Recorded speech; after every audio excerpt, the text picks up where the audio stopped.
hermano Moy, muchas gracias por la invitación, mi brother. No, al contrario, gracias. Un gusto tenerte por acá. Siempre es un placer platicar contigo y arrancar proyectos juntos. Ya nos ha tocado interactuar en varios proyectos y es un gustazo. Qué bueno que hubo oportunidad, mi hermano, que estuvieras por acá y que pudiéramos tener un ratito aquí de conversación en vivo, en transmitida. Sí, está padre. Fíjate que yo siempre he dicho que hay que hacer de los amigos maestros, entonces pues vamos a intercambiar ideas. Moisés Correa, platícanos de ti. ¿Eres cuate, eres gemelo? Fíjate que es una historia muy interesante porque a mí toda mi vida me dijeron que eres un triunfador desde que naces. Ah, claro. Sí, porque millones de espermatozoides viajan a través de que... Pero acá llegaste en equipo. No, fíjate que yo soy cuate. Bueno, sí. Era cuate porque digo, es una historia muy triste. Claro. Falleció mi hermano hace ya 1 año y medio. Y la verdad es que siempre, pues decíamos, oye, espérate, o sea, yo soy cuate, yo llegué en segundo lugar. Entonces, desde que nací... Ah, tú fuiste el segundo. Yo fui el segundo, entonces yo siempre desde que nací era el segundo lugar, entonces mi hermano fue el que me ganó, ¿verdad? De hecho, ya se fue primero también. Sí, y a mí me queda, ahora sí que honrar su memoria. Claro. Pero fíjate que desde ahí yo siempre he dicho que... Los que te conocemos, tú y el guate, muy parecidos físicamente, pero bien distintos en personalidad. Cada quien su personalidad. Entonces yo siempre he dicho que desde ahí yo ya era ganancia, ¿no? O sea, de que yo nací en segundo lugar, entonces de ahí en adelante todo iba a ser ganancia. Y bueno, la verdad es que gracias a Dios sacamos una ingeniería. Claro. Ingeniero en mecatrónica. Así es. Del TEC de Matamoros. Este hombre es una mente brillante de acá de Matamoros, es alguien que ha puesto el dedo en la llaga en temas del regazo, del sargazo, en el tema del conocimiento de la mecatrónica o la divulgación del tema del conocimiento de la mecatrónica. Este hombre lo conocí, él siendo estudiante, estabas recién egresado. Sí, recién egresado. Y la verdad es que pasaron muchos años para que nos conociéramos, pero desde que lo conocí por teléfono me pareció que es alguien... Sí, fíjate que el tema del status quo es interesante, fíjate. Como ingeniero en mecatrónica, a mí me tocó no inaugurar la carrera, porque la verdad es que desde el 2005 la mecatrónica llegó a México, obviamente al TEC de Monterrey, porque pues obviamente tenía la infraestructura. Después el Politécnico Nacional lo distribuye en todas sus ramas, digamos, de educación pública. Y a mí en el 2006, a mí me toca de que literalmente en Matamoros decían, oye, hay una carrera nueva. Mi hermano mayor estaba en el TEC en ese tiempo y dice, bueno, pues de perdido puedes explorar, ¿no? De que lo nuevo. Y me tocó ser como la, no sé, tercera, cuarta generación de mecatrónica. Y pues obviamente nos tocó abrir brecha, ¿no? Como se dice. Claro. Y justamente pues buscábamos... ¿Tú qué generación? Yo soy 2006, 2010. ¿Y de mecatrónica es la segunda? De mecatrónica creo que como la tercera o cuarta. Tercera o cuarta. Por allá. Pero bueno, iba iniciando la carrera. Sí, claro. Nos tocó limpiar el taller, sacar todo el archivo muerto, como le llaman. La verdad es que estuvo muy interesante cómo fuimos abriendo brecha, y en ese abrir brecha obviamente fuimos construyendo, que hasta ahorita en este momento me sigue produciendo todo ese contexto, todo ese status quo que tú pensabas o que yo pensaba que realmente no tenía ningún beneficio. Claro. Porque pues ibas enfrente, o sea, no tenías referencia. La verdad es que me tocó conocer a mucha gente de muchas partes del mundo. La verdad es que nos tocó hacer una revista de mecatrónica que actualmente está en los cuernos de la luna, hermano. La verdad es que todavía sigue funcionando gracias a las personas que están ahí. Mi amigo Oscar Ubaldo, por allá de Veracruz, paisano. Oye, es una historia muy interesante porque obviamente interactuamos y me dice, oye, Moy, pues dame chance de pues, usar esto. O sea, le dije, dale, o sea, los juguetes están para usarse. Y gracias a Dios ha sido funcionando. Hay una universidad virtual, fíjate, que gracias a la pandemia y gracias a Ubaldo que está trabajando y gracias a lo que hicimos, porque obviamente uno piensa o llegas a este momento y piensas que siempre has estado igual, ¿no? En el mismo punto. Claro. Y realmente no, hay todo un contexto, es decir, hay todo totalmente un pasado, el cual suma a todo lo que hicimos en este momento. Entonces, digamos, el acervo cultural que fuimos archivando imagínate, estábamos en en Google que tenía blogspot.com.mx. Imagínate, o sea, evolucionó a Facebook. Claro, Facebook evolucionó. claro. Llegó Instagram. Llegaron las historias de Instagram. Llegó TikTok. Es decir, toda la evolución del internet, haz de cuenta que la fuimos llevando. Y dicen los gurús en los libros que las olas de la tecnología o las olas del conocimiento que son tendencias, ¿no? Claro. O estás antes de la ola, o estás en la ola, o estás después de la ola. Claro. A nosotros nos tocó estar adelante de la ola. Y pareciera algo tan simple, pero 3 escenarios distintos. Claro. Garrafalmente, ¿no? No, por eso hay personas que la rompen, porque justo en el momento de la ola, haz de cuenta que se los lleva hasta el otro nivel. Claro. Te puedo hablar de inteligencia artificial sin ningún problema, pero gracias al contexto histórico que fuimos... Así lo digo yo. Yo he documentado la historia de la tecnología, desde Matamoros a todo el mundo. O sea, Claro. ¿Por qué? Porque en nuestro tiempo, digamos, estoy hablando del 2006, o sea, hace 20 años ya. Algo que valoro muchísimo es que eres un gambusino del Gemba. El Gemba es el lugar... Saco las palabras rebombantes. Mira, el Gemba es el lugar donde suceden las cosas. Claro. Y el gambusino es el que busca... ¿no? Sí, claro. Y el gambusino es el que busca tesoros en el lugar donde suceden las cosas. Mucho de lo que hoy estás diciendo es información que has adquirido a partir de la observación, del análisis, de lo que está pasando frente a tus ojos.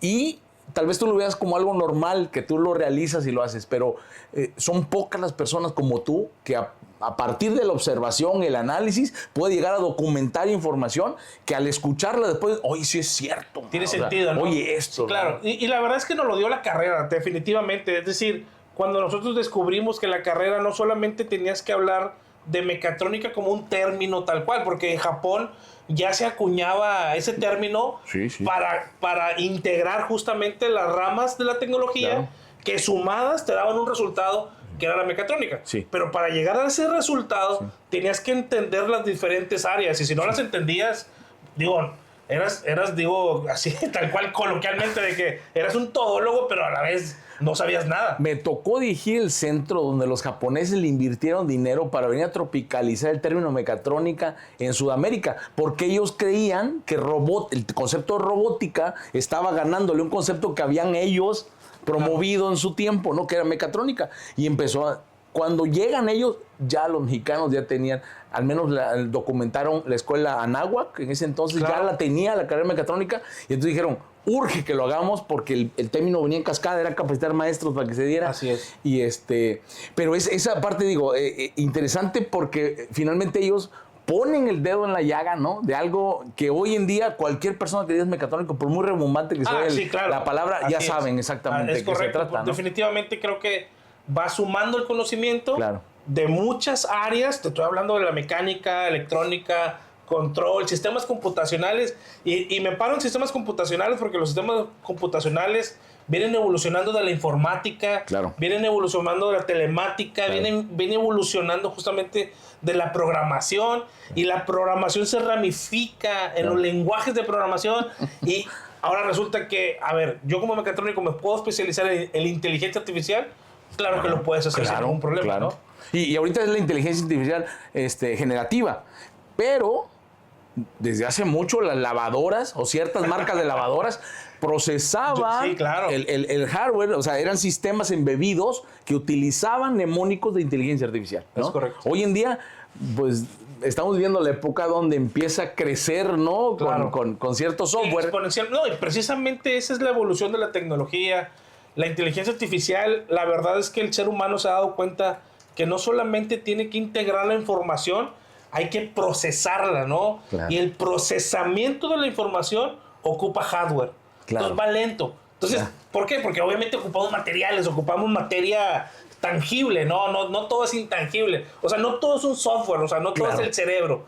Ocupamos materiales físicos, que el silicio, y resulta que el silicio ya no me da la capacidad de procesamiento porque ocupo sistemas cuánticos.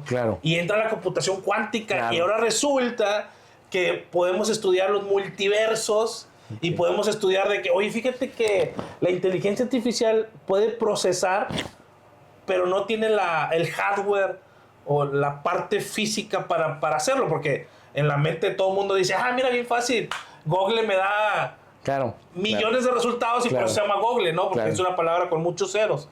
Ahora le pregunto a la inteligencia artificial porque integra toda la información, pero y atrás, ¿quién lo procesa? Resulta que se ocupa una computadora con nivel atómico, cuántico, para poder darme la respuesta en segundos, porque ese es otro tema. El procesamiento implica tiempo, ¿no? O sea, Claro. Sí, antes cuando tratábamos de analizar áreas circulares, el pi valía 3. ¿No? Conforme fue avanzando, 3.14, ¿no? Y ahora hay gente que anda tan apasionada con el tema del pi, ¿no? Se sabe toda la cifra, ¿no? Claro, entonces con este tipo de herramientas, pues van a volar las cosas ahí que traigan en el tema de precisión, ¿no? Sí. Eres hijo 1 de 3. 1 de 3. 1 de 3. Así es. Nacido en Matamoros. En Matamoros, 100%. ¿Dónde estudiaste? ¿Primaria, secundaria? Fíjate que el inicio de la plática, ¿no? El inicio de la plática se dio para que se den cuenta que no estoy de qué tipo de personaje tenemos hoy aquí. Alguien que realmente le camina la ardilla aquí arriba en su cabeza. Entonces, pero de Matamoros. Necesitamos conocer la persona que hay detrás, porque este es un hombre de fe, es alguien que no solo admiro su inteligencia y sus logros, sino también admiro su gran sensibilidad como persona. Es una gran persona y que me encantaría que el día de hoy ustedes puedan saber. No, y gracias por la oportunidad. Fíjate que últimamente lo puedo decir porque mi hija menor nació hace 8 meses. Entonces, cuando te conviertes en papá por segunda vez, mi hija tiene 4 años, entonces ya lo dices, ¿no? De que aprovecho la oportunidad para yo también documentar mi legado, ¿no? Entonces, gracias por la oportunidad de que se quede para la historia y que se quede 100% archivado en el archivo digital, ¿no? Fíjate que a mí me tocó seguir las escuelas de mi hermano mayor. Mi hermano mayor me lleva 2 años. Ok.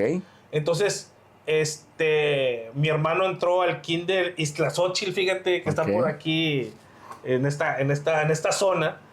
Y pues la verdad, una época muy diferente, ¿no? Sin computadoras, sin celulares, mucho jugar en la calle, incluso andar en pecera, ¿no? Caminar, yo, mi casa, tu casa, ¿no? Gracias. De toda la vida está por el Hotel Jardín, aquí por la Sexta. Entonces, esta zona de la Sexta, que la verdad está muy, digamos, evolucionada, porque ahora resulta que es el nuevo centro de Matamoros. Claro. A mí me tocó ir al centro, literalmente, a tomarte una malteada ahí al Popeyes de la peatonal, ¿no?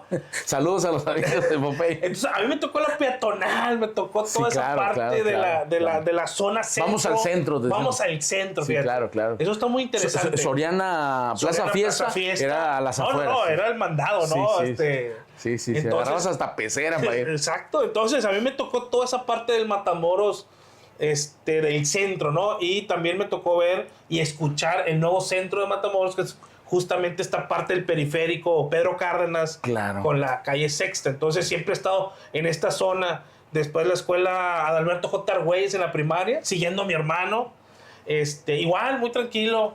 Entonces, la secundaria técnica 4, que así es en la 4, te digo, la zona, ¿no? Sí, claro. La verdad es que eso se me hace también muy interesante, porque no era como de que, fíjate que ahora te voy a llevar a otra escuela, ¿no? En la zona o en la microrregión, no sé cómo llamarlo, interactuábamos en esa misma zona. Y ya después, un Cebetis, fíjate, mi mamá nos decía, oigan, pues, ¿qué quieren estudiar, no? Entonces, mi hermano mayor, obviamente, llevaba la línea. Y el tema de ingeniería, ¿no? Es que yo quiero ser ingeniero. En mi familia, fíjate que mis papás siempre han sido de mucho trabajo. Y ahora lo digo con mucho orgullo. Fíjate, obviamente ya maduramos y en retrospectiva, mi papá no sabía leer, fíjate. Pero mi familia, de parte de mi papá, siempre ha tenido un negocio, siempre. Entonces era muy cuerda para las cuentas, ¿no? O sea, él traía su cuaderno y siempre estaba haciendo números y cuentas y administrando, ¿no? Entonces yo creo que de ahí viene la parte de la ingeniería, ¿no? Digo, oigan, pues yo no pude estudiar, pero yo estoy seguro que me estás viendo que estoy batallando con los números, entonces tienes que entrarle a los números. Y yo recuerdo una publicación, aquella ocasión que hicimos un evento con el buen Luis Rodríguez, ¿te acuerdas? hicimos un evento donde, simposio, ¿no? Sí, donde había que ligar la actividad que estaban haciendo con las redes y los tejidos sociales como se van formando en la vida. Claro. ¿Sí te acuerdas? ¿Es entonces correcto? hiciste un dibujo, Sí, un sketch, y recuerdo que después lo publicaste y dijiste lo que tu papá había proyectado alguna vez del negocio, claro, y lo que se estaba dando por acá, y no era una casualidad, era ese know-how heredable, ¿no? Así de tu papá. es. Vamos a seguir platicando con este señor, ese señorón. Muchas gracias de vuelta por andar por acá. Gracias. Vamos a seguir platicando, por favor, continúen con nosotros en este próximo segmento. Él es Moisés Correa, de Matamoros, un genio de aquí de la zona, que nos va a seguir compartiendo sobre todo su conocimiento. Pues estamos nuevamente aquí con nuestro amigo Moisés Correa. Yo creo que 3 segmentos no será suficiente. Vamos a ocupar unos 100, hermano, para poder platicar. Se va a llenar de información. Sí, claro. tanta plática. Y parece el legado que acabas de decir. Muy, muy interesante todo eso que has estado comentando, hermano. Ahorita platicábamos antes de regresar del corte sobre el tema de cómo los hijos te cambian, ¿no? Platícanos de esta... arranquemos esta etapa donde intentamos hablar de la inspiración a otros. Arranquémosla de manera provocadora con esta catarsis que tenemos todos cuando somos papás. Pues fíjate que te comentaba que cómo la vida evoluciona, ¿no? En esta cápsula del tiempo, que la verdad es que a veces uno lo ve de manera muy crítica, ¿no? O sea, es decir, tratas como de entender el cómo funcionan las cosas o por qué funcionan. Y yo siempre lo he dicho, o sea, ser papá me cambió la vida, pero antes de ser papá, pues fui pareja, ¿no? Entonces, claro, tomamos la decisión de casarnos, mi esposa y yo, Ilse. Saludo a Ilse y a sus papás de Ilse. Sí, tengo la fortuna de conocerlos. Y la verdad es que tomar esas decisiones, porque son decisiones al final de cuentas que van evolucionando, y justamente ese culmen o ese resultado, pues 2 hijas que la verdad, si yo estoy evolucionado, yo creo que me llevan 5 veces claro. La energía que tú dices o que cuestiona uno, ¿no? De, oye, fíjate qué interesante que todo lo que estamos haciendo cobra sentido, porque al final de cuentas el legado, claro, es precisamente para que ellas sigan construyendo. Yo soy muy respetuoso, tengo amigos, muy amigos queridos, que dicen, oye, yo no quiero tener hijos. Y hemos tenido debates que la verdad son interminables, si tú quieres, pero yo fortalecía mi argumento precisamente, claro, por eso, porque yo decía, oye, es que yo creo que mis hijas son la continuidad precisamente de mi legado, de mi visión, ¿no? Al final de cuentas, ellas van a poder lograr lo que ellas quieran, ¿no? Al final de cuentas van a vivir en otra época, en otras circunstancias. Hay un meme por ahí que dicen que si conocieras a tus hijos, pensarías que son millonarios, ¿no? Que son hijos ricos, ¿no? Porque uno viene, claro, justamente de ese, claro, camino, ¿no? De que, claro, pues nos pusieron al ruedo, ¿no? Al final de cuentas, claro, con las herramientas, muchas, pocas, claro, había que resolver. Y precisamente ese contexto, claro, o todo lo que ha pasado es conocimiento que se acumula, okay, y que tratamos de transmitir a la siguiente generación. Y ese ha sido mi argumento, es decir, el legado, okay, continúa, claro, y claro, poderle transmitir a mis hijas que, claro, no vienen de cero, obviamente, claro, hay todo un contexto, claro, y las decisiones que van a tomar, yo espero que sean basadas y, claro, con toda esa, claro, bagaje de información, porque es mucha información. Y es bíblico, ¿no? Porque finalmente el papá que se rige por un corazón de amor a Dios, pues dice que los hijos son como esas saetas, ¿no? Claro. Que son lanzadas desde el padre hasta el lugar donde llegó, ¿no? Entonces, porque pasó con nosotros en su momento, sí, a su manera, claro, ¿no? Nuestros papás a su manera pasaron la estafeta, nos, ¿no?, pasaron la estafeta, y después nosotros nos toca, y ahí se va, ¿no? Qué padre, ¿no? Que también se siga una línea de evolución favorable para la sociedad, ¿no? Favorable comunal. Sí, porque, ¿no?, al final de cuentas, fíjate, ese es otro tema muy interesante. Compartir el conocimiento no solamente es esa parte familiar, ¿no? El núcleo familiar, ¿no? También creo que es a la comunidad, porque al final de cuentas, claro, somos personas que vivimos en sociedad, sí, y que definitivamente somos seres sociales, ¿no? El yo y el entorno, ¿no? Así es. La persona y el entorno. O sea, que pareciera un esfuerzo aislado, okay, que yo voy a hacer por mis hijas, pero realmente no es así. Es obviamente un impacto a la sociedad, claro, porque también está sumando a que las cosas mejoren, que por ahí pudiera ser un tema también muy largo. Cierto, cierto. ¿Cómo puedo mejorar mi entorno? Pues obviamente creo que podemos mejorar esa perspectiva que le transmitimos a los hijos. Y yo te lo decía, o sea, pues yo nunca me imaginé vivir en este momento que estoy viviendo, ¿no? Digo, he perdido a mis padres, perdí a mi hermano, y justamente tengo amigos que, canijo, fallecieron los papás de mis amigos, ¿no? De mis conocidos, y ahora nos toca a nosotros ser ese soporte, claro, que antes nos daban a nosotros, claro, ahora nosotros somos ese soporte, cierto, para los que siguen, y creo que esa es la enseñanza, claro, o la sabiduría que la vida obviamente te va, claro. que si quieres o no quieres, lo vas a vivir, ¿no? Entonces... Moisés siempre ha sido un personaje multifacético. Hay quien te ubica como el de Somos Mecatrónica, hay quien te ubica aquel sensei de proyectos, hay quien te ubica todo un personaje en Matamoros. Pero en el tema de proyectos, me parece que ha sido una filosofía transversal en las otras cosas que has realizado, u otros perfiles que has realizado. Eres un empresario local, eres alguien que también le entiende a la parte de marketing. Entonces, pero creo que todas esas cosas que acabo de escribir, de manera transversal, tienen parte de lo que hoy eres en la formación de proyectos. ¿Qué proyectos están ahora en pie? ¿Cuáles son proyectos que tienes en el tintero? Fíjate que esa parte es muy interesante, porque justamente vamos evolucionando en la plática, ¿no? Desde la ingeniería, egresamos como ingeniero, seguimos estudiando, estudié la maestría también en ingeniería. Me pasa la primer golpe de vida, fallece mi papá, yo estaba en Monterrey estudiando, me regreso a Matamoros y trato ahora sí de anclar, porque obviamente uno como estudiante dice, no hombre, yo en Monterrey hace cuenta que somos uno solo y la vamos a romper.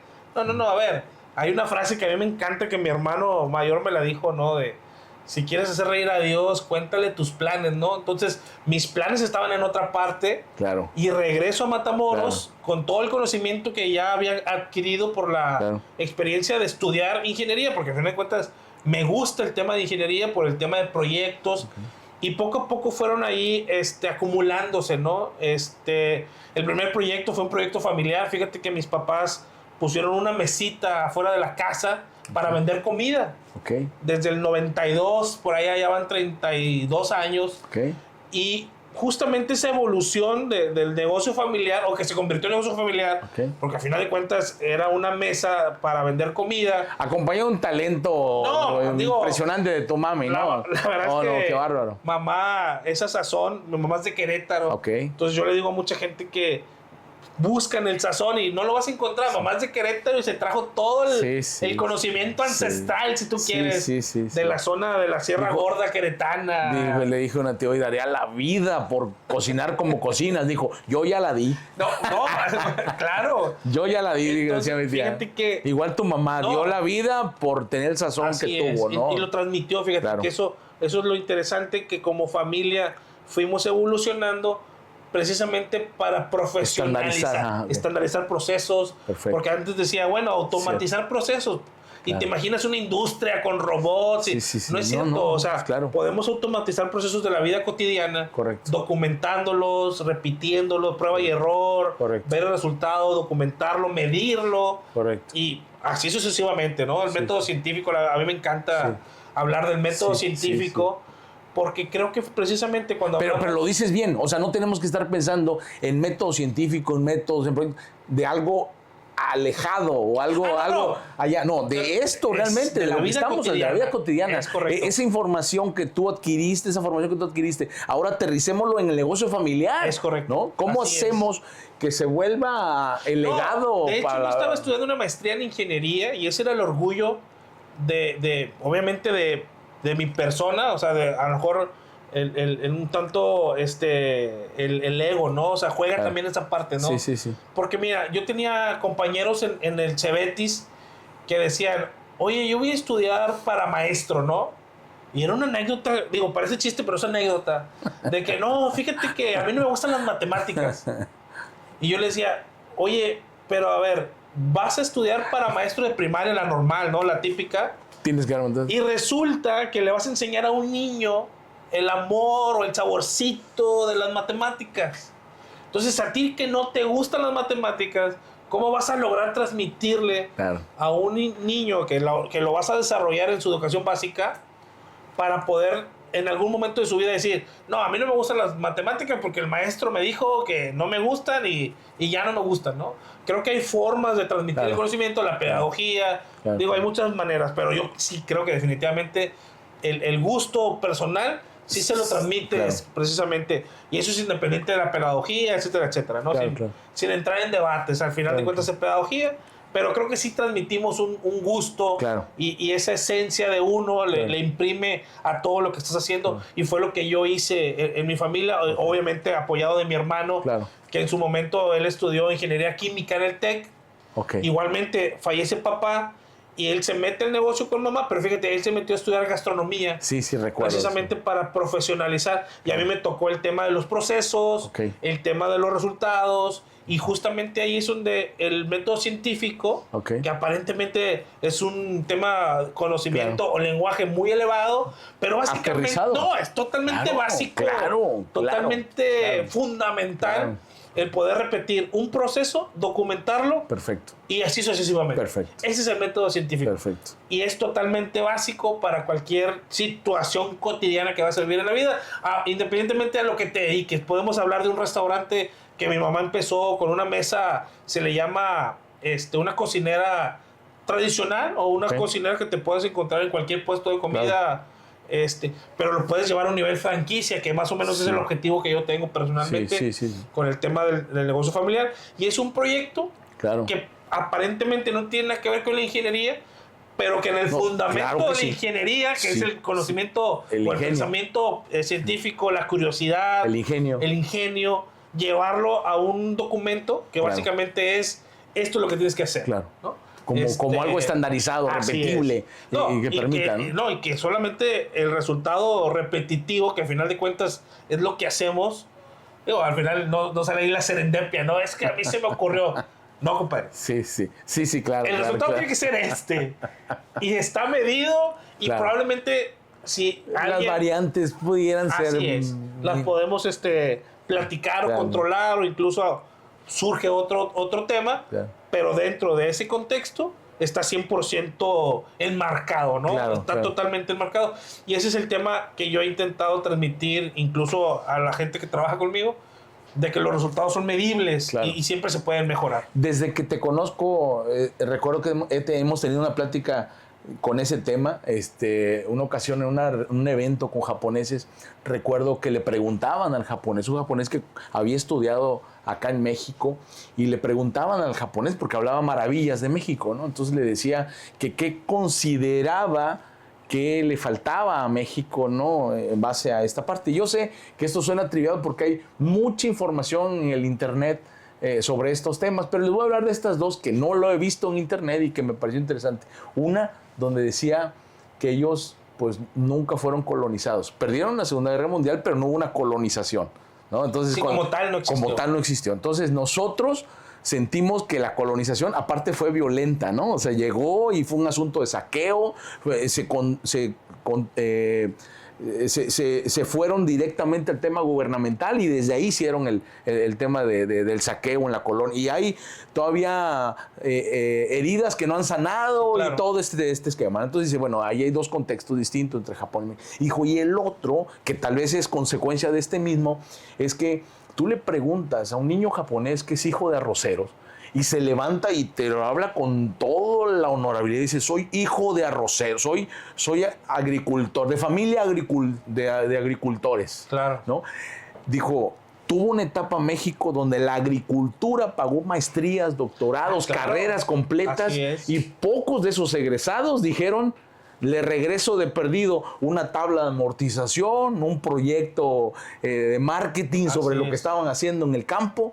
No regresó ese conocimiento que fue pagado por el campo. Correcto. Dice, hoy estamos viendo una segunda etapa con la comida. No puede ser que la hamburguesa de McDonald's esté en todo el mundo y los chilaquiles de Doña Juanita todavía no. Puede ser que deshidrataron el ramen acá en el oriente. Claro. ¿No? Y lo pusieron en un vasito para que después lo hidrates y ¿por qué nuestro chilaquil no? Claro.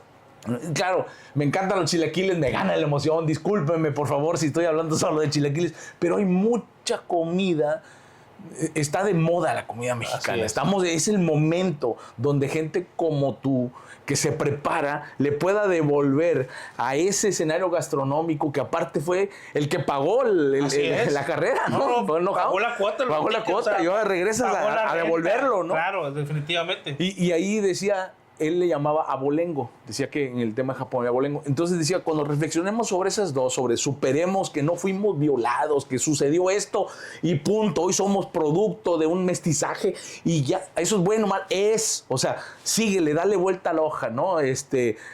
Cuando le demos vuelta a la hoja a eso y cuando manejemos un real abolengo, cuando digamos venimos del campo, venimos de la comida y entonces vamos a poderle devolver el conocimiento que adquirimos de otro lado para esto, ¿no? Lo que tú estás comentando y diciendo, yo aprendí ciencia, pero esa ciencia la voy a poner aplicada a que sepa el pozole riquísimo, sí, claro. ¿No? Y que sepa igual. Claro. ¿No? Mantenerlo.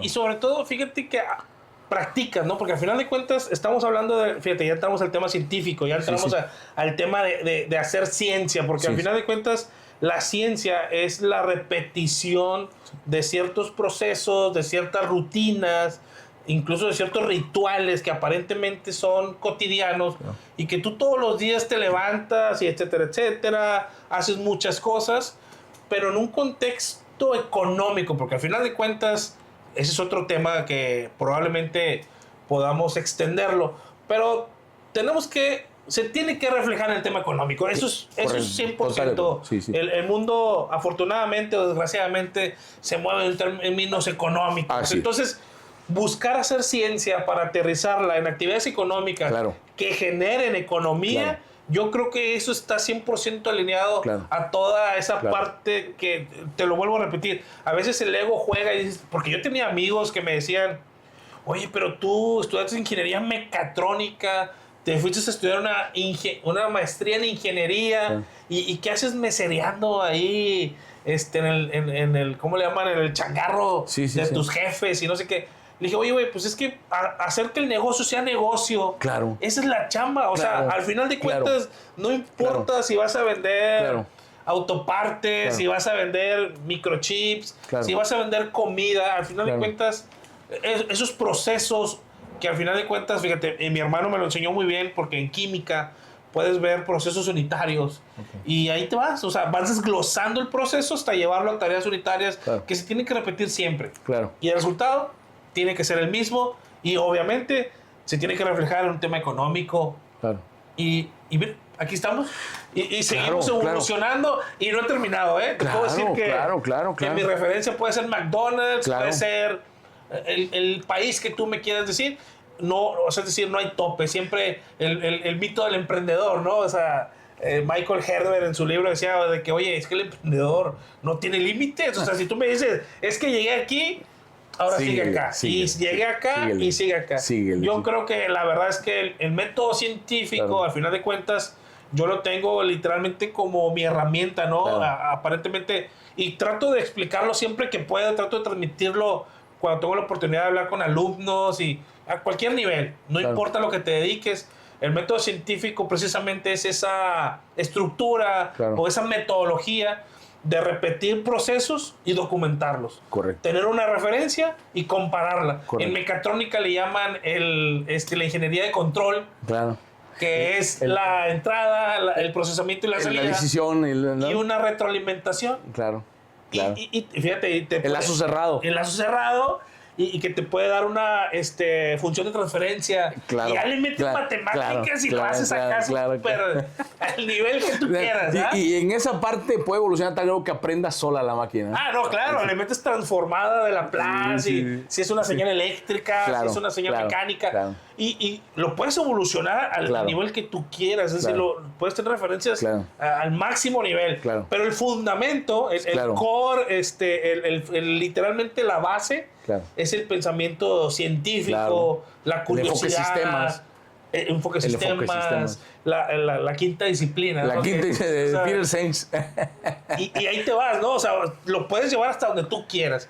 Y justamente ese es el tema, o sea, el fundamento y llevarlo a la vida cotidiana. Fíjate que cada que conozco personas como tú, Moy, creo que marcan específicamente el desafío que como sistema educativo tenemos.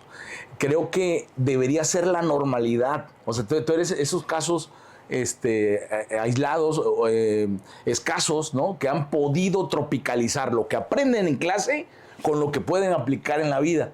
Pero creo que eso nos desafía como sistema educativo. Creo que tenemos que avanzar un poquito más en ayudarles a los que están teniendo un servicio educativo, primaria, secundaria o hasta universidad, poder ayudarles a tropicalizar para que sea un conocimiento de mayor aplicabilidad, ¿no? Eres un ejemplo, cada que platicamos sobre esto, me parece que determinas exactamente esa brecha, ¿no? Donde estamos desafiados como sistema educativo para poder ayudarles a que lo que aprenden en la escuela sea aplicable.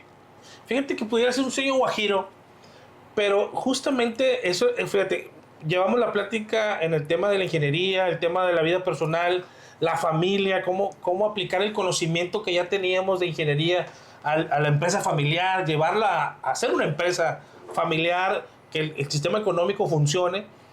Y ya traíamos, o ya tenía yo esa parte de cómo ayudar al tema educativo. Okay. Hicimos una revista con varios amigos de la carrera. Obviamente termina la carrera y pues el trabajo, las deudas, todo el mundo está ocupado, ¿no? Y yo traté de cierta forma continuar con esa revista de mecatrónica que ya traía un legado en el tema de conocimiento, ya teníamos un acervo cultural digital, pues ahí estaba. Y siempre tratando de buscar esta parte del conocimiento, o sea, una revista que fue uno de mis primeros proyectos. Y un acervo recuperado en la colectividad, porque todos participando. Yo recuerdo ahí la dinámica que traías con esa. Entonces, poco a poco fuimos llevando esa, y ahí fui donde fui conociendo personas, fui haciendo red de amigos, porque al final de cuentas, yo te lo vuelvo a repetir, somos seres sociales, y al final de cuentas, y yo lo leía en los libros, o sea, de que tu red de contactos.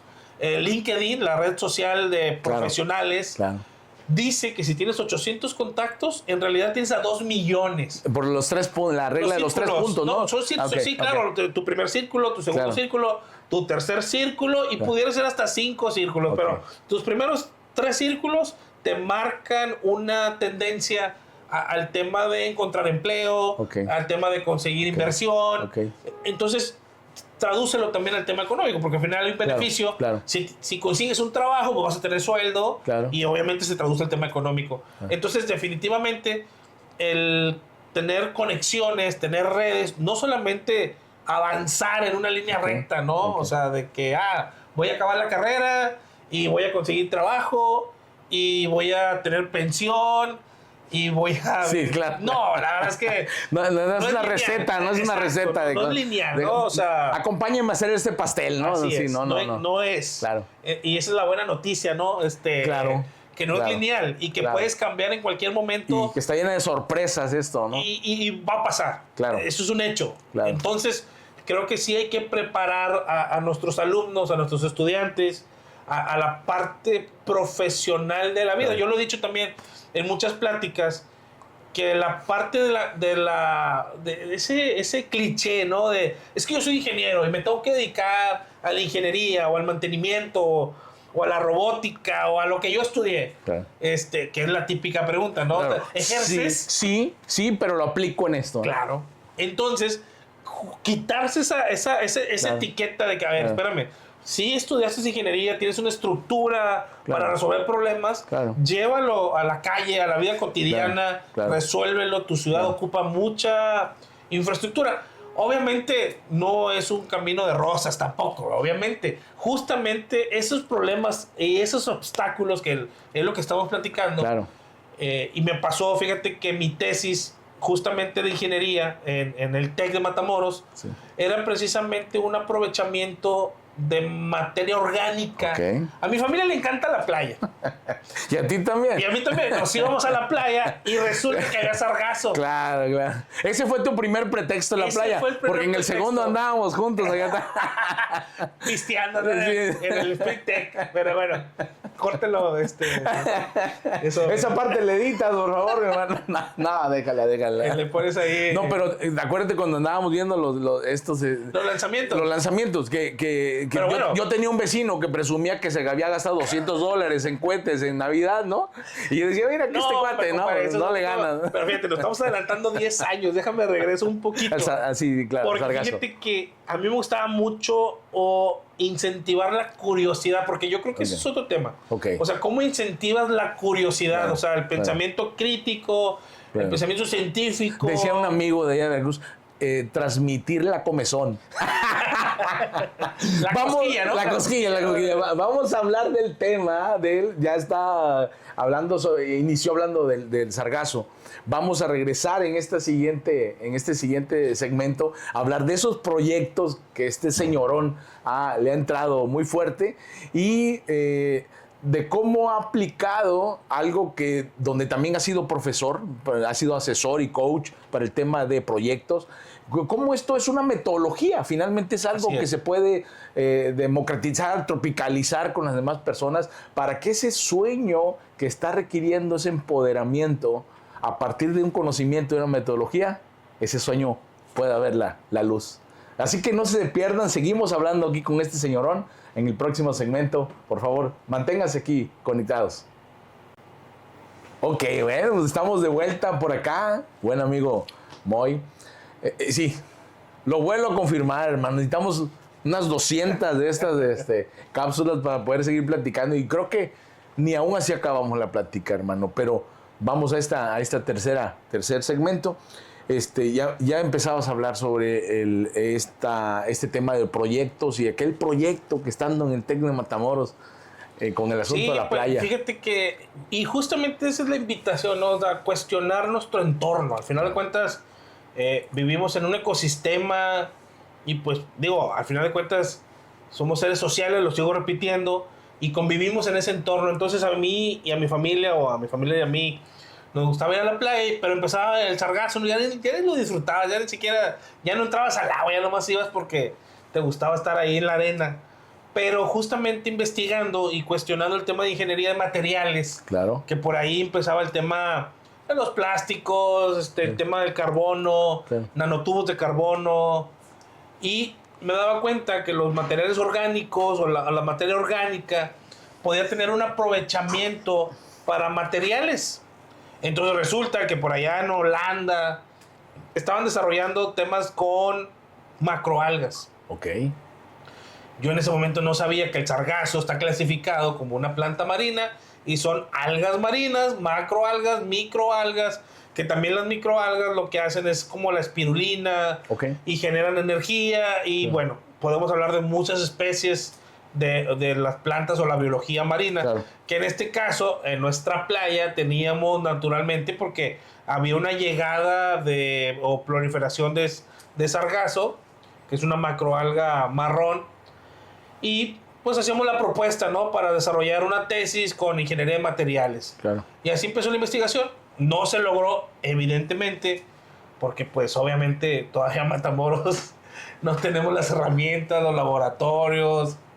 Y por ahí empecé a llevar la tesis hasta que en la maestría el doctor Marco Iván iba llegando de Israel. Y en Israel estaban trabajando con algoritmos para el crecimiento de los invernaderos o de las plantas que desarrollan invernaderos. Y yo le decía, oye, profe, fíjate que me interesó este tema que tú manejas. Yo no sé si lo podamos llevar a un tema de ingeniería de mecatrónica. Porque obviamente, pues imagínate, un posgrado en ingeniería, obviamente de mecatrónica y obviamente llevarlo a la industria. Claro. Pues había que tropicalizar por ahí los temas de interés personal, porque al final de cuentas son líneas de investigación muy bien establecidas, muy bien guiadas. Claro. El doctor me respaldó para continuar con el tema del sargazo. Entonces decía, pues ponte a investigar en el mundo qué está pasando con este tema de la biología, por ahí que es la biotecnología, etcétera, etcétera, y cómo lo podemos llevar con la mecatrónica. Claro. Y hicimos una propuesta para generar una refinería, que en este caso con materia orgánica es una biorefinería para generar energía eléctrica. Excelente. Con la base, que es la materia orgánica, en este caso era desechos marinos, si lo podemos llamar así, y procesarlos en una refinería. Claro. Obviamente, por ahí estuve en Yucatán. En Yucatán resulta que todo Tamaulipas tiene 480 kilómetros de playa y no hay absolutamente nada de investigación o caracterización. Y tiene mucho sargazo, supongo, también.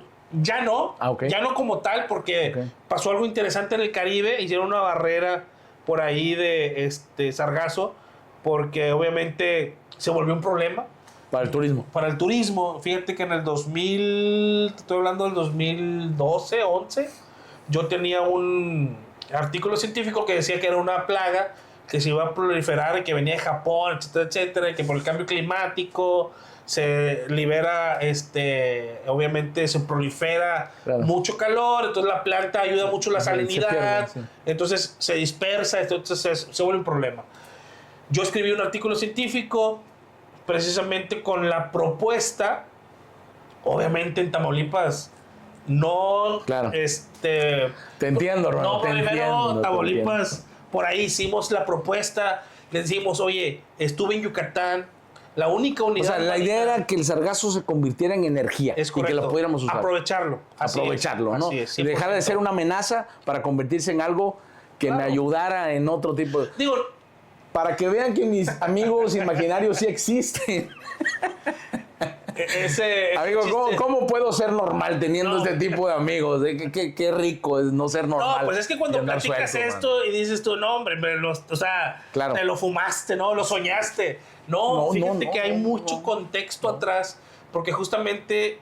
es completamente aterrizable. A veces lo difícil es que lo puedas comentar y la raza no entienda que es algo de la luna, ¿no? Y fíjate que en el contexto, cuando estuve en Yucatán dando estas propuestas, yo trabajé con biólogos marinos, oceanógrafos, oceanólogos, doctores en biología, porque la frontera científica o de la ciencia de la biología o de la biotecnología llega al tema teórico. Claro. Brincarlo al tema práctico es toda una odisea en México, ¿no? La verdad es que, a mí me encanta ser 100% patriótico, pero tengo que decirlo, o sea, el atraso de 30 años, tecnológicamente hablando, la verdad es que sí nos pega en el tema científico, porque tengo que brincarlo al tema práctico, o sea, ya llevarlo a un tema de la vida real, a un tema cotidiano, la verdad es que sí, se ocupa mucho apoyo, sobre todo gubernamental. Entonces, fíjate, el año pasado acaban de invertir en Yucatán una planta piloto para procesar sargazo. Te estoy hablando de hace, yo creo que 15 años. Claro. Y apenas están haciendo los pilotos para... Oye, yo te lo propuse en el 2012. Pero bueno, dicen que el que es perico donde quiera es verde, pero si el perico no está en donde debe de estar, no hay forma de que brille color verde, ¿no? O sea, va a ser perico, pero no va a brillar. Sí. Y la verdad es que a mí me da mucho gusto, porque al final de cuentas yo dejé un contexto. De hecho, yo le escribí un correo a la persona que estaba publicando eso, y yo le decía, oye, yo sé que no es plagio, porque al final de cuentas yo no llegué a la parte práctica. Sí. Pero sí quisiera que se reconociera en algún momento de que el contexto y la primera piedra la pusimos nosotros en Tamaulipas. Claro. Porque al final de cuentas Tamaulipas o Matamoros en este caso. La playa, Magda. Hicimos la propuesta para aprovechar el sargazo. Obviamente se aprovechó de muchas maneras. Ladrillos, casas, construyeron guaraches, hicieron muchas cosas. Pero creo que el aporte científico y el aporte de la idea que se llevó en un contexto 100% documentado para ser aprovechado como energía eléctrica y que nuestras playas tengan plantas de electrificación porque también se decía, la refinería es muy interesante porque el proceso puedes tener energía eléctrica, pero los subproductos como abonos, como vitaminas, minerales, se pueden encapsular y se pueden aprovechar. Es todo un contexto, pero se puede hacer. Entonces, hasta hace unos años, te puedo decir hace 2, 3 años, se les dieron un reconocimiento a nivel mundial en el desarrollo de bioenergía. Okay. Entonces la doctorante que agarró el tema y lo llevó a una plataforma internacional, se llevó un premio. Y claro que se lo iba a llevar, porque era muy esperanzador, claro, el poder tener una propuesta para aprovechar los recursos del mar, que en este momento, pues el ser humano dicen que es terrestre y no tiene necesidad de andar en el mar.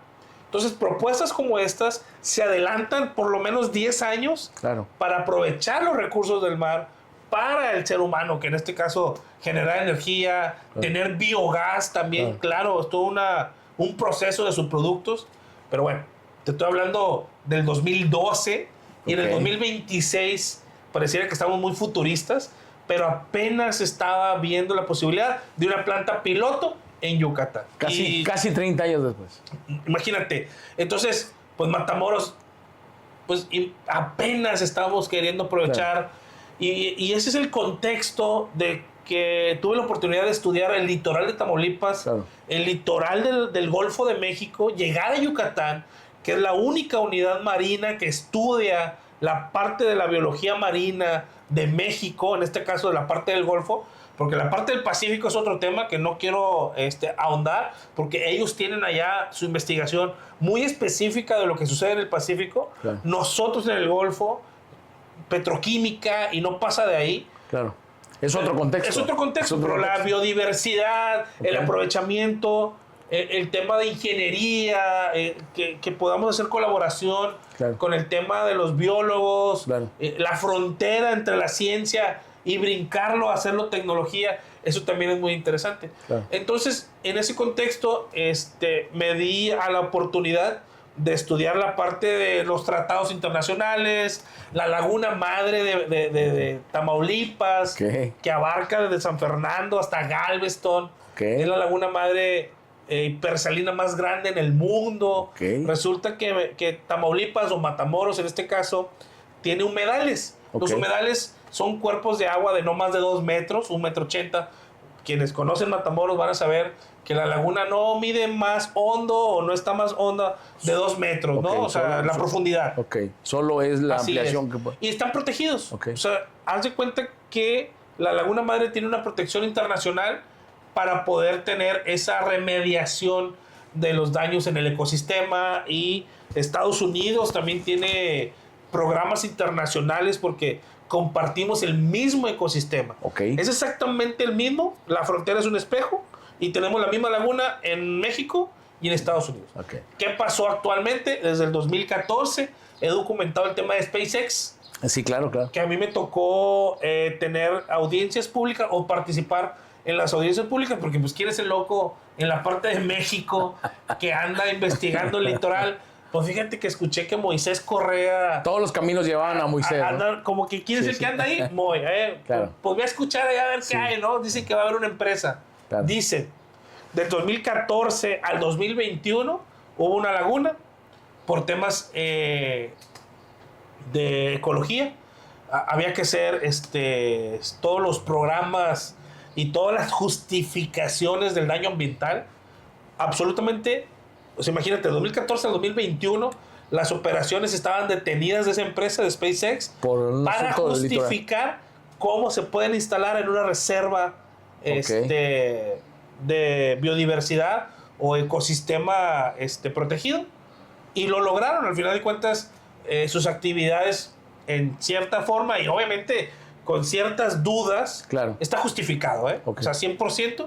Y ellos hacen su remediación, porque también justifican así sus actividades industriales, que la verdad es un tema de debate, ¿no? Sí, claro, claro. Todas las industrias en el mundo tienen un daño colateral. Correcto.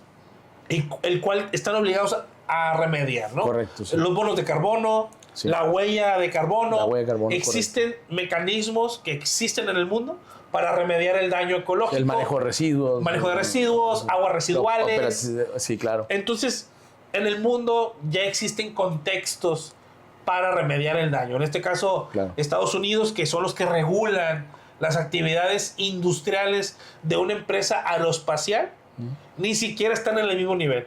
¿Qué quiero decir? Que es muy lenta la regulación gubernamental para poder, imagínate. Ni siquiera no, Estados Unidos ¿no? Tiene la regulación para, valga la redundancia, regular las actividades de una industria aeroespacial que se puso en el Valle de Texas con frontera con México. Que es algo ya, o sea, que es algo que ya se está dando y es algo que muy pronto va a empezar a dar. No, ya, o sea, ya se creó una ciudad, ya se creó todo un ecosistema, ya están teniendo la tecnología más avanzada que tú puedas imaginar. Ahí existe el cohete jamás construido en la historia de la humanidad. Ya existe y lo están probando. El conjunto de hechos todo. Inéditos Así ya está sucediendo aquí. El futuro que pensábamos iba a haber carros voladores y que todo el mundo íbamos a andar flotando en patinetas, no es así. Es cohetes que van a ir a poblar, se puede decir, o que buscan llegar a ser accesible el espacio a las personas. Está aquí en la frontera con México, que es Brownsville, y la parte de literalmente la playa, que es Boca Chica del lado americano, y Playa Bagdad del parte mexicano. Entonces, dicen que es equivalente a la época del .com en Silicon Valley, o a la época de la revolución industrial en Detroit con el tema de la industria automotriz. Claro. Y esa parte, recuerdo que nos emocionaste tanto a tus amigos que estuvimos haciendo transmisiones en su momento. No, imagínate. Te acompañábamos al tema de los lanzamientos. No, hombre, ¿de qué está hablando? Y yo les decía, es que va a haber lanzamiento. Vayan a verlo. 33 motores a máxima potencia. Inéditos, inclusive. O sea, construidos por tecnología de ellos mismos, ¿no? ¿Que podía fallar? Sí. Claro. Es tecnología... Claro. Toda tecnología inédita tiene esa tendencia, ¿no? Y justo hay un costo también, ¿no? Claro, 100%. Costo inicial de falla. Eso que comentaba hace rato del sargazo, pues lo que a veces le temen a la hora de apoyar un proyecto, eso es todo el costo que se lleva entre prueba y error, ¿no? Hasta que logras a pulir el proceso como tal. Y como toda industria, así ha crecido, así se ha desarrollado y va a permanecer en la medida de lo posible, porque no depende de nosotros. O sea, al final de cuentas, te puedo hablar de cualquier industria. Te estoy hablando del tema ecológico, que en México no lo pudimos desarrollar, específicamente en Matamoros. Se pudo desarrollar 20, 30 años después en Yucatán, porque allá tienen el problema en el Caribe, la parte de allá el costo-beneficio probablemente sí lo justifica. Y obviamente la industria aeroespacial aquí en la frontera, pues obviamente permanece, porque también el costo-beneficio está justificado. Claro. Fíjate que todo eso que acabas de comentar lo reflejo mucho en algo que le hemos llamado en el tema educativo la educación basada en proyectos. Lo hemos platicado en otras ocasiones y tú dominas muy bien un tema de proyectos como tal y ha sido un ensamble importante entre lo que se puede estar creando en aulas y lo que pueden estar los muchachos creando o tropicalizando con su conocimiento ya en la vida real. Y emular ese tipo de cosas empieza a desarrollar en ellos un empoderamiento que entonces los hace no solamente ser críticos del entorno, sino al mismo tiempo influir y ser entes de transformación en lo que ahora es real, pero que yo puedo transformar y convertir en un escenario idealizable. Esa parte de la formación de proyectos me parece que es un elemento que empodera vidas. ¿Cómo ha empoderado, por supuesto que nos has estado comentando, cómo ha empoderado o cómo has logrado empoderar a tu entorno, a tus amigos? Evidentemente todo lo que nos acabas de decir, o sea, un chico de Matamoros, del TEC de Matamoros, tratando el tema de cómo hacer de un desecho, convertirlo en energía, habla de alguien empoderado. Y mi hipótesis de tu empoderamiento creo que está basada en tu filosofía de elaboración de proyectos. Tu experiencia, tu expertise en eso, te ha dado la confianza, el empoderamiento para hacerlo. ¿Cómo has logrado? ¿Cómo recomiendas lograrlo en otro tipo de personas que también tienen sueños, que también tienen cosas que en este momento no están creyendo que las cosas tengan que hacer justo como las tienen enfrente y están pensando en un escenario idealizado de un mejor mundo, pero que pueden estar creyendo que no lo pueden hacer porque les falta recursos, que no lo pueden hacer porque no tienen el apoyo suficiente? ¿Cómo transmitir esa parte? ¿Qué tema de proyectos logramos decirle a los que nos están viendo que pueden ir atendiendo? ¿Qué hacks? Sí, claro. Fíjate que eso es muy interesante. En mis metodologías que básicamente, o estructuras, vamos a llamarlas así, porque al final de cuentas yo creo que el éxito llega cuando logras una estructura para mantenerlo. Es como una mesa. Si tú estás construyendo algo, ocupas sostenerlo en el tiempo. Al final de cuentas, no, sí, está bien, todo el mundo padece, o si lo podemos llamar así, o carece de recursos, de dinero, de conocimiento. Si no hay recurso infinito, ¿no? Claro, O sea, no. Podemos hablar de empresas millonarias que truenan porque no tienen dinero. Y tú dices, oye, pero si tienen dinero, pues sí, pero no tienen dinero, está en la bolsa, ¿no? Claro. Está en acciones, está intangible. Claro. Entonces, yo sí creo que, fíjate que una de las cosas que yo trato y hablar en primera persona, porque trato de transmitirlo personalmente, es esta parte de cómo mejorar el entorno, pero justamente yo le llamaba, y se va a escuchar muy rembombante, pero es el desarrollo económico de proyectos imaginarios, ¿no? O sea, porque al final tenemos una idea. Claro. Se crea dos veces, ¿no? Primero aquí y después en la luz. Así es. Claro. O sea, pero primero está aquí. Así es. Le estás dando vueltas, proyectos imaginarios, y los llevas a la práctica. Correcto. Google recomienda o Google dice que hay metodologías de 3 meses. Hay gurús, Carlos Slim también lo dice, que con el 60% de la idea o del proyecto lo arranques. Y en la medida en la que vas avanzando, te vas a dar cuenta si funciona o no, si jala o no, si te faltan personas, si te falta dinero.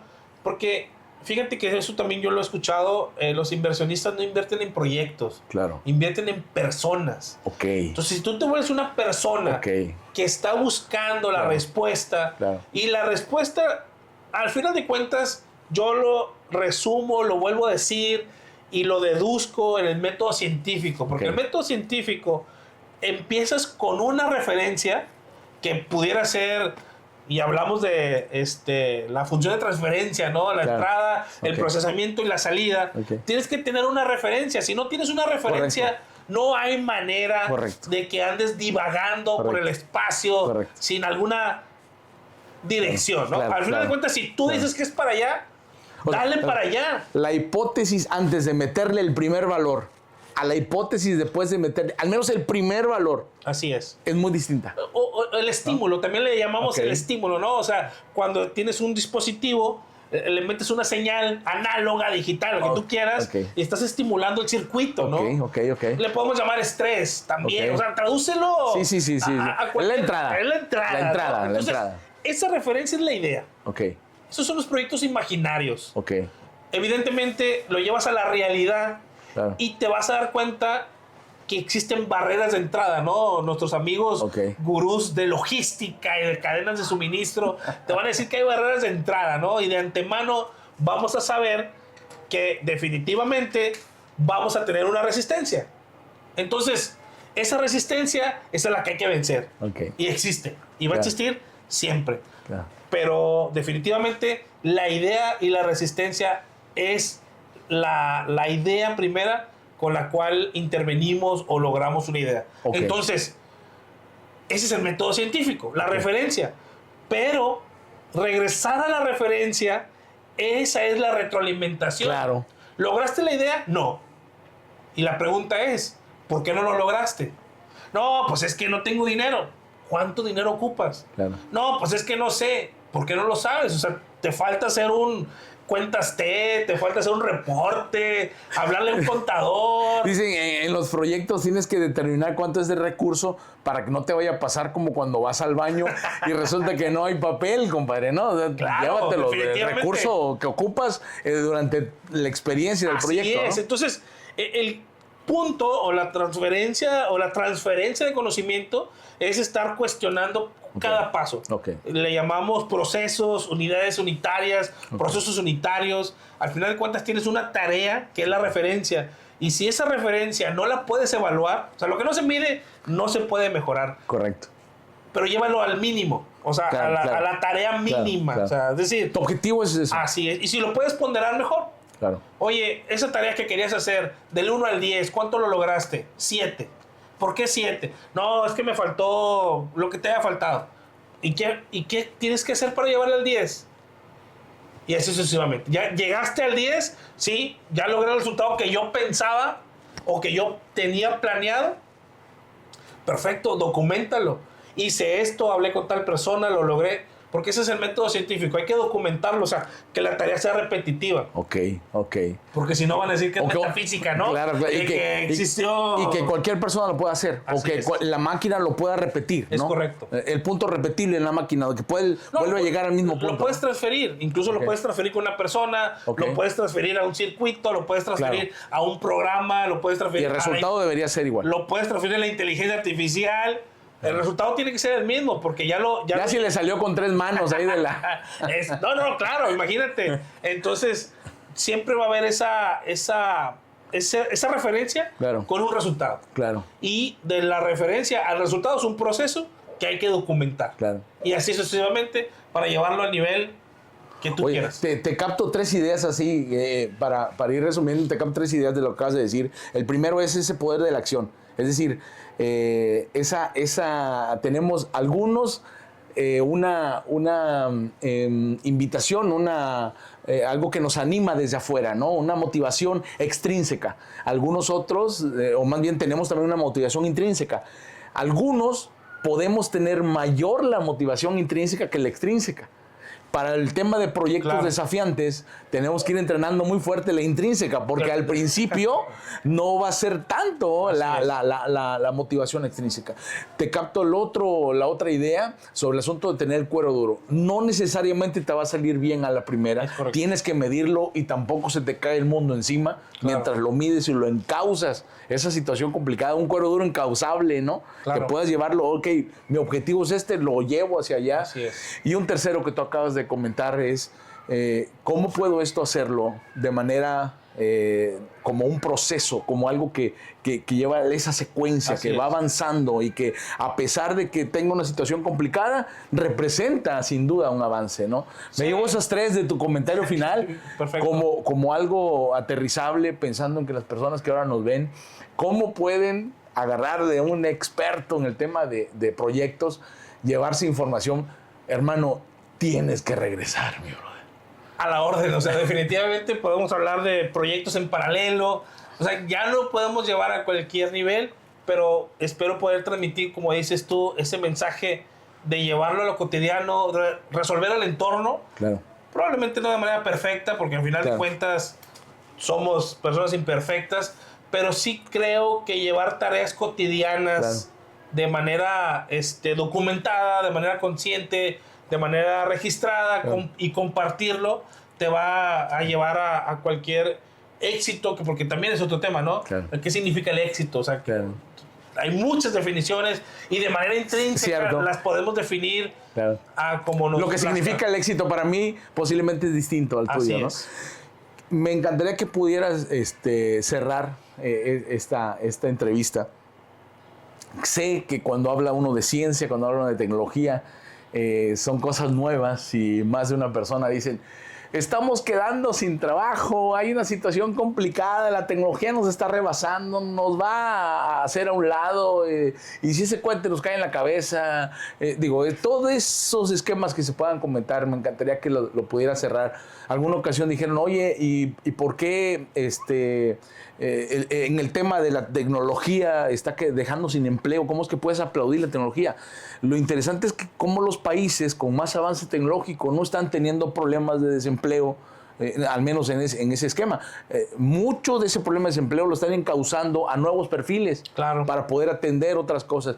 ¿Qué nos puedes decir como comentario final hacia esa tecnología que avanza tan rápido, intempestivamente y que nos asusta? ¿Cómo podríamos evitar asustarnos? Fíjate que la respuesta rápida es que vivimos en México. Afortunadamente México tiene un atraso de 30 años en tecnología. Entonces, aparentemente nos está ganando la inteligencia artificial, o aparentemente tenemos un presente con un futuro, valga la redundancia, que nos está ganando. Al final de cuentas, somos seres humanos que estamos interactuando con la tecnología todos los días.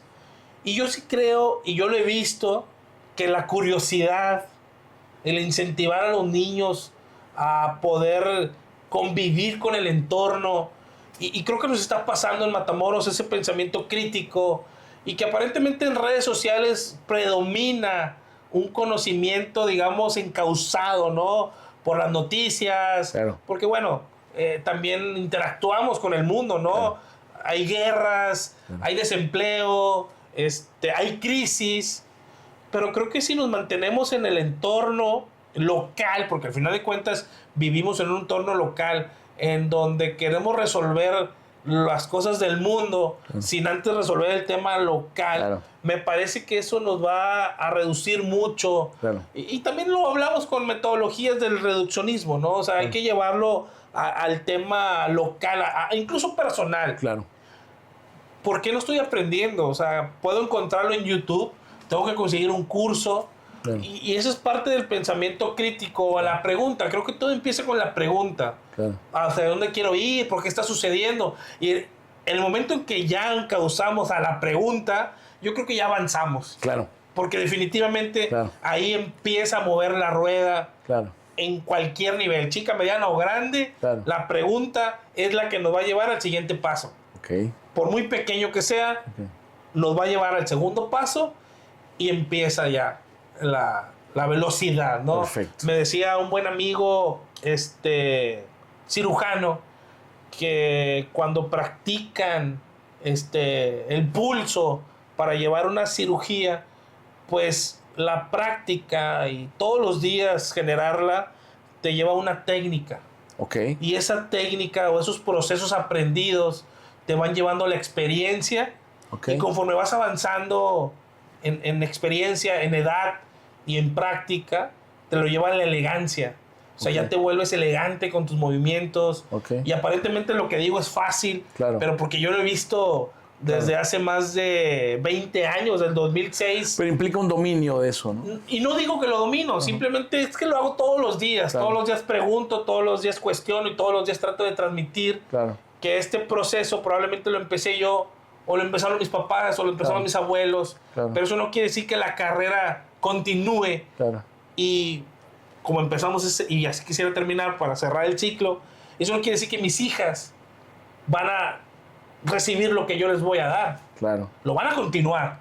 Y probablemente espero que sea mejor con sus decisiones, con su conocimiento, con su experiencia. Con la tecnología de entonces, ¿no? El conocimiento va a ser el mismo. El aprendizaje es la que ellas van a llevar en su momento diferente, que obviamente lo que uno como padre quiere es que sean mejores. Señores, él es Moisés Correa, yo soy Jimmy de la Hoz y fue un gusto estar con ustedes platicando durante esta tarde. Gracias. Gracias.